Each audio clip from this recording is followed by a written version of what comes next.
What is up, my guys? Welcome back to the channel. As usual, as always, I'm your host Daniel, followed by my co-host. Julian. And today we're gonna be talking about a little bit of a hidden movie. Came out like 2011, movie called Priest. Uh, Mainly about priests and how they fight vampires in a post-apocalyptic world. So, what'd you think of the movie, actually, Julian? It's it's okay. It's kind of like a better version of those Underworld films or like those Resident Evil films made by that one guy.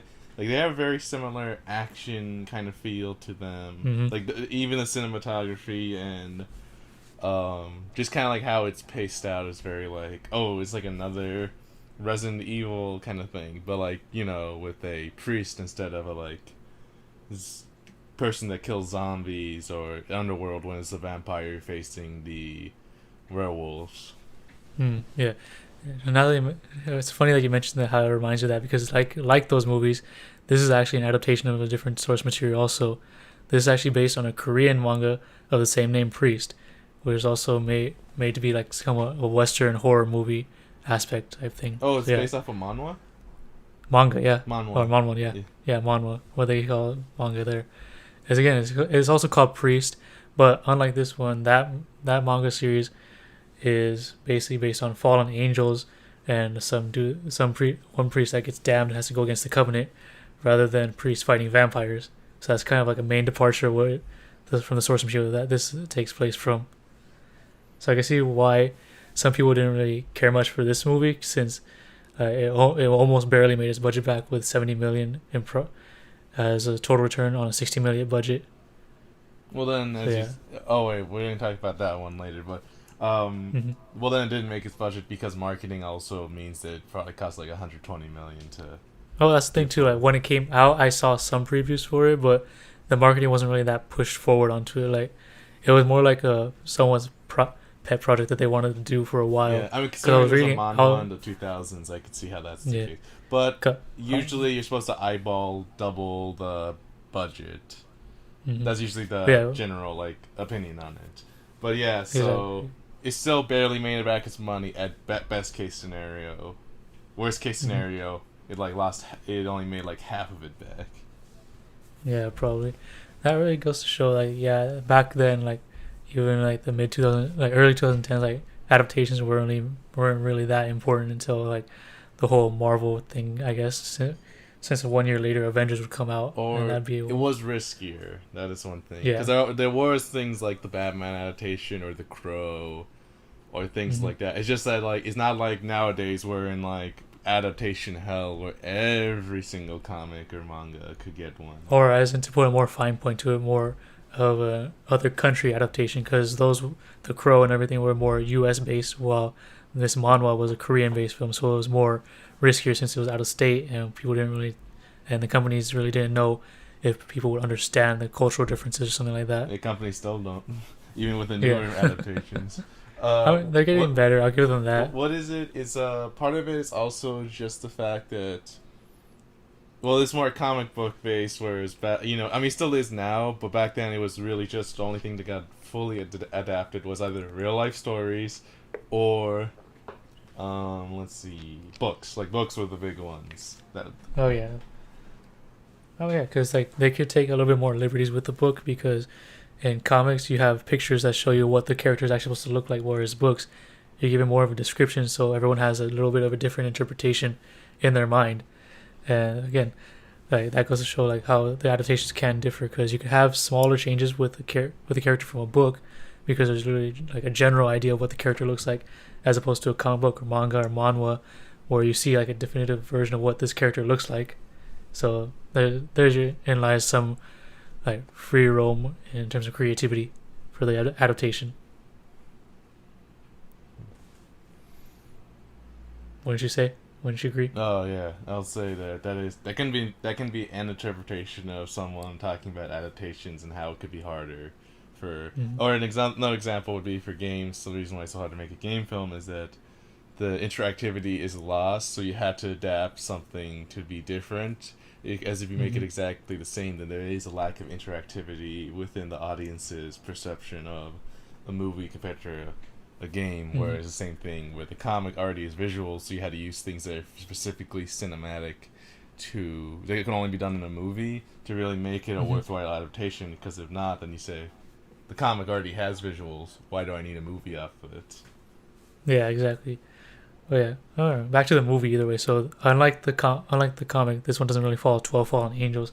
Like I said before, this one follows a war between vampires and humans, whereas the priests are basically yeah.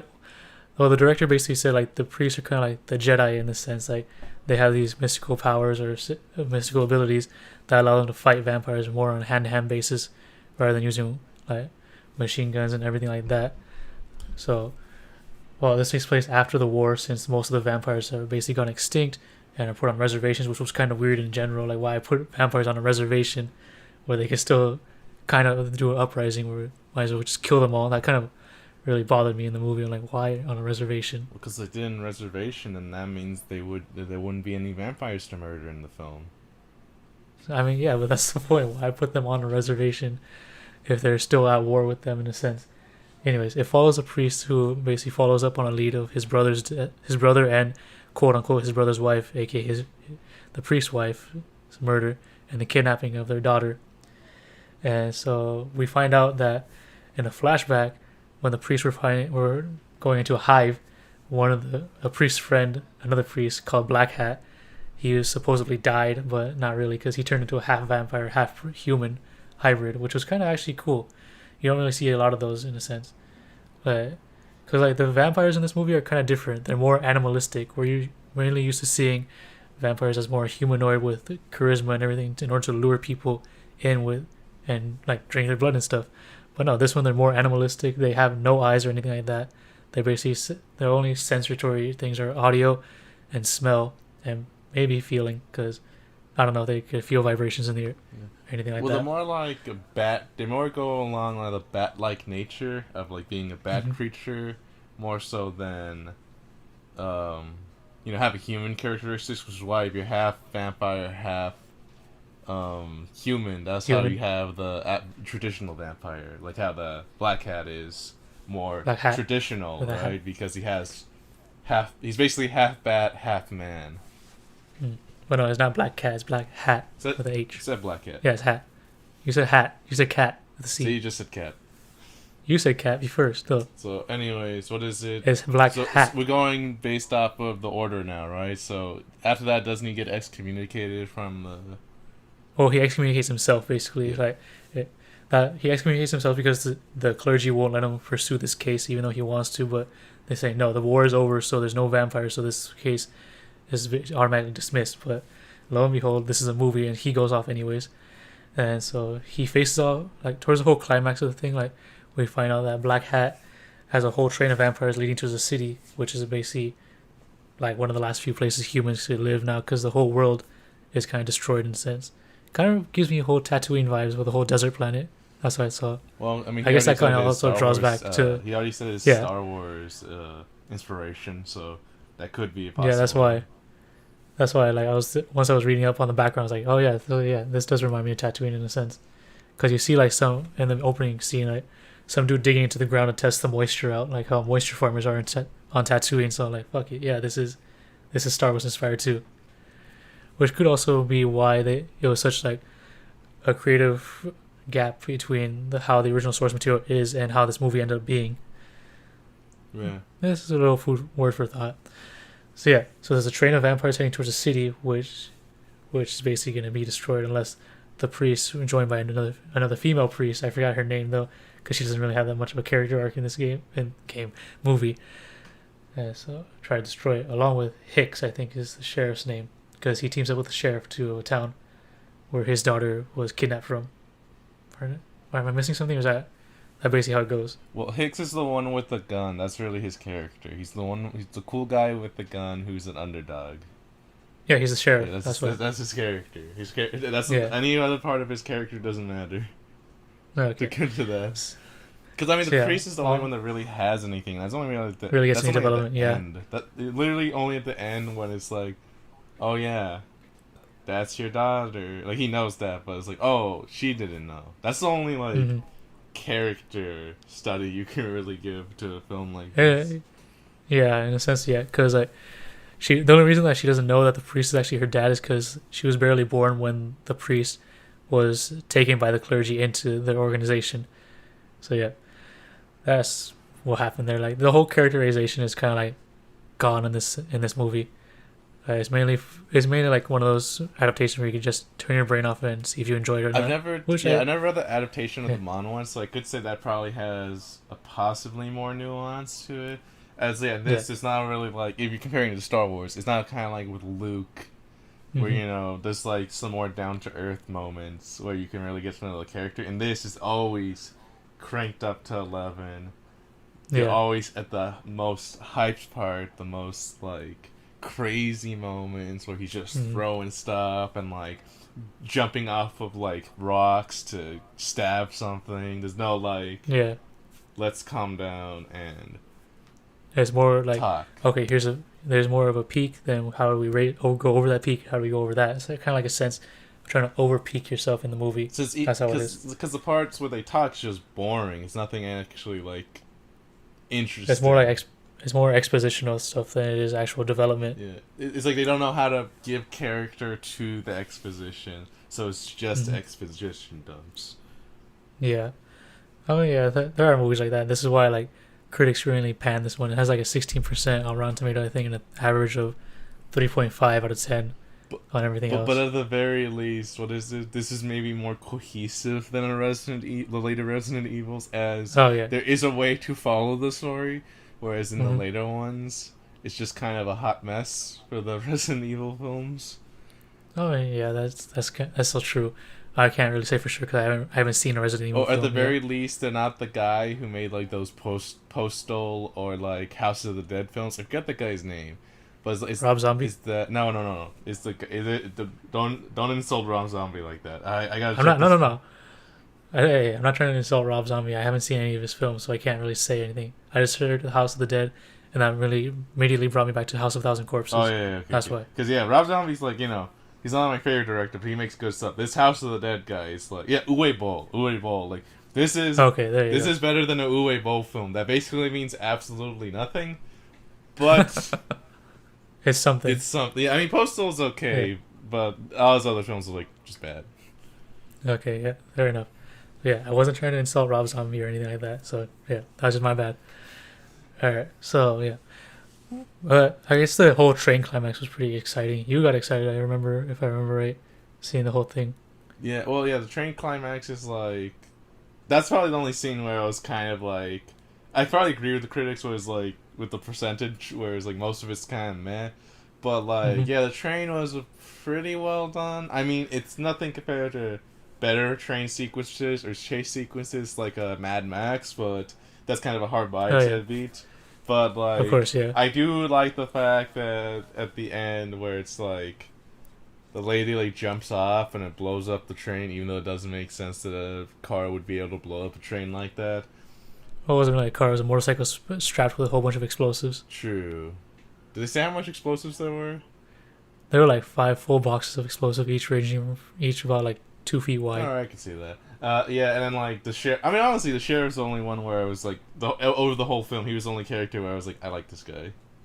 Yeah, because like he's an underdog. You're supposed to root for him and everything like that. But I guess that's probably one. Yeah. I guess it's also because it makes it so that his like the kills he gets are meaningful. He's not just some like unstoppable god that can just kill everything in like 2 seconds. Like the priest is stuff. But the priest is acted by the guy who does Vision, right? Yeah, he's acted by Paul Bettany, Vision, or the Vision if you guys want to be specific, since the Vision is actually his name with the in it. And even though everyone literally just calls him Vision. Yeah, I don't think anyone calls him because he's meant to represent. Yeah, Vision is supposed to represent the vision of what Ultron was supposed to be in the MCU, but in the comics he's just supposed to be meant the vision of, I guess, hope in humanity or something like that. I'm pretty sure not even comic book fans call him the Vision. That's what I mean. Like, he's supposed to be called the Vision, but everyone literally calls him Vision. That's it. So yeah, he's played by him. Paul Bettany plays Priest and Vision. But in this, instead of unlike the MCU, he actually does stuff in this movie. Yeah, Aside, it's just too bad. yeah, The MCU films are better. yeah, that's true. I don't know. Well, I mean, like, I guess something I give it to him is like the special effects kind of do hold up in a sense. Like for 2011 on a budget of $60 million, the special effects do kind of hold up in a sense with the whole vampire contortions, everything like that. I'll give it to that. What would you say? Mm. I'm gonna check how much the Underworld's budget was. I'm pretty sure it's probably higher. Yeah, because like I'd say it's about that. Like it's not amazing, Mm-hmm. but it's better than. No, actually, Underworld's less. Never mind. Yeah, that's actually kind of bad for the budget they got then. Yeah. Because I say it's about the budget of like a Resident Evil or Underworld film, where it's like it's not great, Mm-hmm. and honestly, it might not even be that good. But I've seen worse. I've definitely seen worse of the era. So I mean, I'll give it that much. Oh, yeah. Mhm. Yeah. Also, I would like to see Black Hat do more stuff rather than just talk and then just fight off one priest Yeah, Black and then Hat kill definitely. I'm considering he's also the other better character, which is another problem. Yeah. Is that the villain's more interesting than the hero in this. Oh, you said he looks like a cowboy, so yeah, that's what got you interested in him. Yeah, I mean, even just his character is more like he's having fun with it, which I get. The priest can't have fun with it because he's supposed to be all like All serious and gritty and everything like that. Well, also just because the priest isn't supposed to really be all like hamming it up in most things. Yeah, that's true. Ah. Oh yeah, I would say that maybe I would have liked to see a sequel because like they did hint at it a bit, and I get why there wasn't a sequel made, but I don't know. When I was doing research on this film after we saw it, I was seeing like a whole bunch of is Priest 2 coming out? Are they making this Priest 2? I wouldn't Like, mind adaptation that's more accurate to the manhwa and see where that goes from there. If people want a Priest 2, you could just make another Priest and just have it be more accurate to what the original adaptation was, while still keeping some inspirations to what people liked about the original film. Of course, yeah. Well, I think that's going to do it for today. What do you think? Anything else you want to add to it? That's about it, If All right. If you like the guy who did Vision, I guess you could watch this film. Yeah, also Paul Bettany, if you want to be specific. If you like Paul Bettany, go ahead and watch this one. It's more of his like early works, I guess, before he blew up in terms of the Vision and voicing Jarvis and everything like that. But other than that, if you just want to like turn your brain off and watch like a so-so adaptation or something like that, check this movie out. It's not terrible, but not the best either. Alright. Other than that, anything else you guys want to add? Comments, questions, concerns, confessions, anything like that, you know what to do. Other than that, see ya. Bye.